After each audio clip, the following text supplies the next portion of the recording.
Hello guys, karon mangmaklay rami kay wala mi kasakyan, wala mi mga motor kay ang tag-iya sa among mga motor nanari silang tanan. So gahinahinay mi baklay paingon sa sentro. Mao na ang view sa amo ang lugar. So naanis Pilipinas guys. So, kani siyang kalsada before, kuani siya, dili pa ni siya semento. So, nindot kayang view guys, so kay wala siya gaulan. So, balik ta. Kaning kuani diri kalsada before, dili pa ni siya semento guys. Unya, kung mga tumig school sa una, magbaklay rami.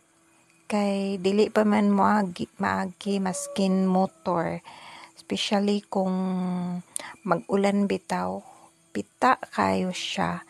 And then kung madtumig eskwelahan, magtiniil rami baktas tugbong dito sa eskwelahan kay pita kayo.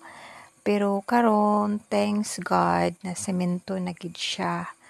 And then kuan na, pwede na kahit rain or shine na, pwede na maagi sa motor or sakyanan kung na may mga sakyanan or na may mga motor.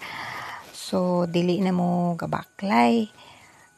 Pero kami, gabaklay mi kay may motor, may kasakyan. So, na tubig di agayo, so free yan, pwede ka maligo diya.